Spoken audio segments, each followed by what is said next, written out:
Saint election میں upset شکست، وزیراعظم کا ایوان سے دوبارہ اعتماد کا ووٹ حاصل کرنے کا فیصلہ۔ وزیراعظم عمران خان نے پارٹی رہنماؤں کا اہم اجلاس آج طلب کر لیا۔ اجلاس آج دوپہر 2 بجے وزیراعظم ہاؤس میں ہوگا۔ اجلاس میں موجودہ سیاسی صورتحال پر غور کیا جائے گا۔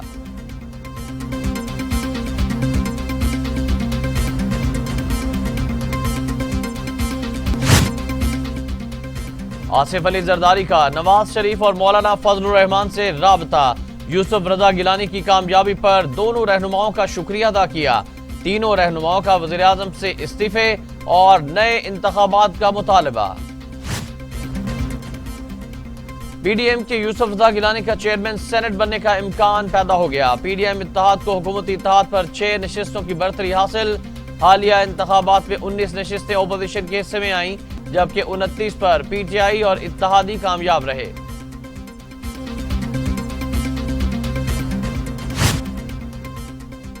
قومی اسمبلی میں خواتین کی نشست پر تحریک انصاف نے فتح کا جھنڈا گاڑ دیا۔ حکومتی امیدوار فوزیہ ارشد 174 ووٹ لے کر کامیاب۔ مسلم لیگ نون کی امیدوار فرزانہ کوثر 161 ووٹ لے سکیں، 5 ووٹ ضائع ہوئے۔ سینٹ الیکشن کی 37 نشستوں میں سے 18 نشستیں تحریک انصاف کے نام۔ پیپلز پارٹی نے 18 سیٹیں جیت کر سب کو حیران کر دیا۔ ایم کیو ایم نے 2، جمعیت علماء اسلام نے 3، عوامی نیشنل پارٹی نے 2، بلوچستان عوامی پارٹی نے 6، بلوچستان نیشنل پارٹی نے 2، جبکہ 2 آزاد امیدوار بھی کامیاب۔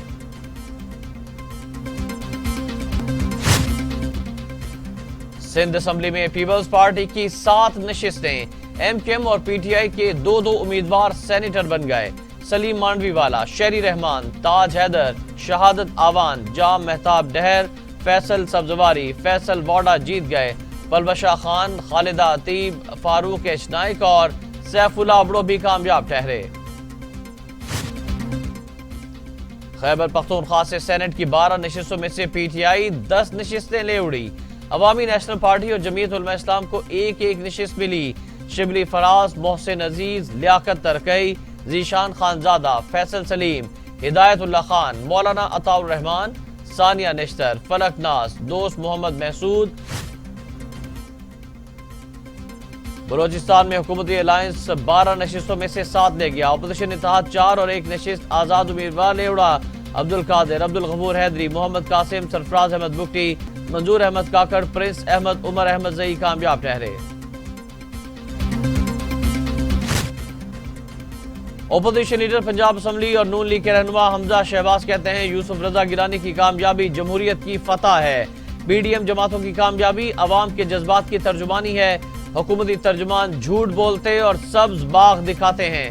مہنگائی کے خلاف کچھ نہیں کریں گے تو ایسے ہی فیصلے آئیں گے۔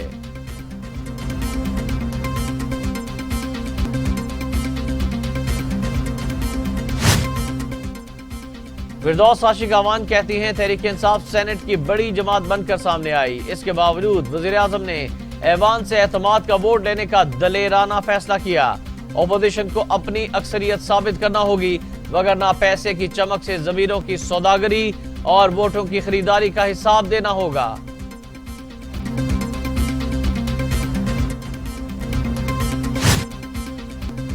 جمہوریت کی جیت ہو گئی، پارلیمان کا وقار بلند ہوا۔ عمران خان کی ہار اپوزیشن کی تاریخی کامیابی ہے۔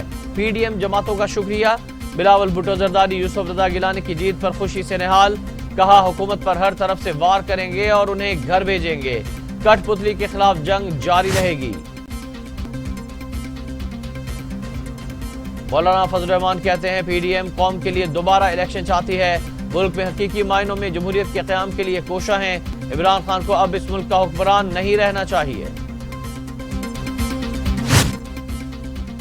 مریم نواز یوسف رضا گیلانی کی فتح پر خوشی سے سرشار، عوام کی فتح قرار دے دیا، کہا ووٹ چور کرسی چھوڑ، اب وزیر اعظم ہاؤس پر قابض رہنے کا کوئی جواز نہیں، جعلی مینڈیٹ عوام کے نمائندوں نے واپس چھین لیا ہے، شاباش مسلم لیگ نون، مستقبل آپ کا ہے۔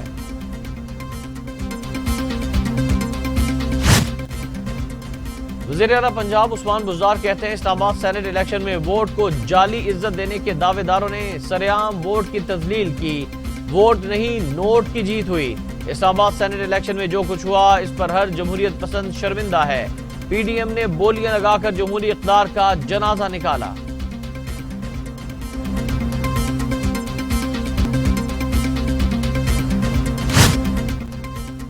اسلام آباد ہائی کورٹ کا سابق D G I S I Asad Durrani کا نام ای سی ایل سے نکالنے کا حکم۔ اسد درانی کا نام انکوائری زیر التوا ہونے کی وجہ سے ای سی ایل میں ڈالا گیا تھا۔ ہر عام شہری کی طرح یہ 3 اسٹار جنرل ریٹائرڈ ہیں، ان کے حقوق ہیں، سارا ریکارڈ دیکھا۔ اسد درانی کے خلاف کوئی انکوائری زیر التوا نہ کوئی گراؤنڈ ہے۔ عام شہریوں کی طرح آئین میں دیے گئے حقوق اسد درانی کو بھی حاصل ہیں، عدالت کے ریمارکس۔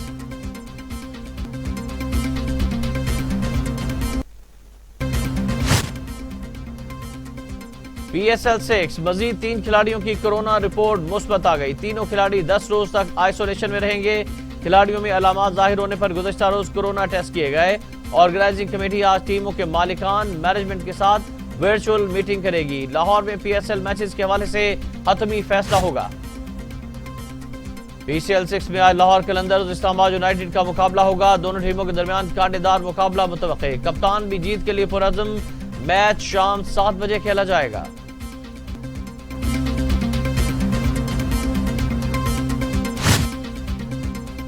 کورونا 24 گھنٹوں میں مزید 64 انسانی زندگیاں نکل گیا۔ اموات 13,000 ہو گئی۔ مزید 1,519 افراد میں وائرس کی تشخیص ہوئی۔ 5,85,000 افراد کورونا میں مبتلا۔ 5,55,242 صحت یاب۔ 16,000 مریض زیر علاج۔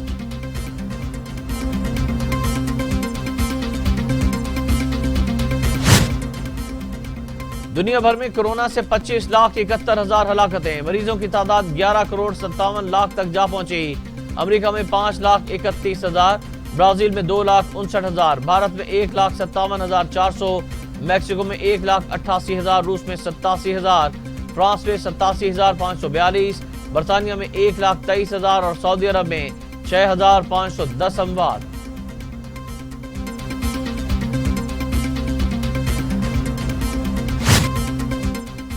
احتساب عدالت نے شہباز شریف کے جوڈیشل ریمانڈ میں مزید توسیع کر دی۔ احتساب عدالت نے منی لانڈرنگ ریفرنس میں شہباز شریف کو پیش نہ کرنے پر jail superintendent Kot Lakhpat jail کو نوٹس جاری کر دیا۔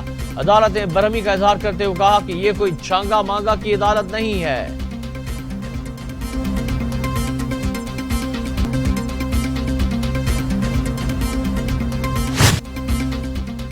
سندھ ہائی کورٹ میں لاپتہ افراد کی بازیابی سے متعلق کیس کی سماعت۔ 2 شہری گھر واپس پہنچ گئے۔ عدالت نے درخواستیں نمٹا دی۔ عدالت نے دیگر لاپتہ شہریوں کو فوری بازیاب کروانے کا حکم دے دیا۔ محکمہ داخلہ سندھ، پولیس اور دیگر اداروں سے پیشرفت رپورٹ طلب۔ ایس ایچ او کے خلاف متعلقہ اتھارٹی سے رجوع کیا جائے، جسٹس نعمت اللہ کی ہدایت۔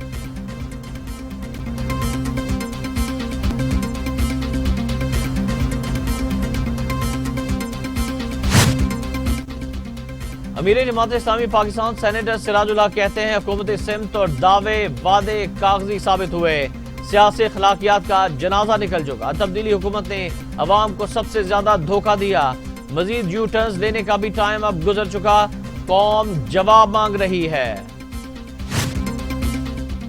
نوشہرہ میں ملبے تلے ایک ہی گھر کے 5 افراد دب گئے، 2 بچے جاں بحق 3 زخمی۔ حادثے میں خواتین، مرد اور بچے شامل۔ ملبے تلے دبنے سے 2 بچے موقع پر جاں بحق۔ ریسکیو ٹیموں نے زخمیوں کو ابتدائی طبی امداد دینے کے بعد قریبی اسپتال منتقل کر دیا۔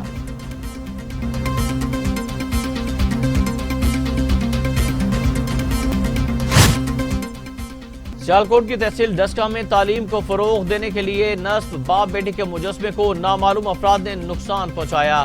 مجسمے میں باپ کا ہاتھ اور بیٹی کا سر توڑ دیا گیا۔ خوبصورت مجسمہ کالج چوک پر مخیر شخص کی جانب سے بنایا گیا تھا۔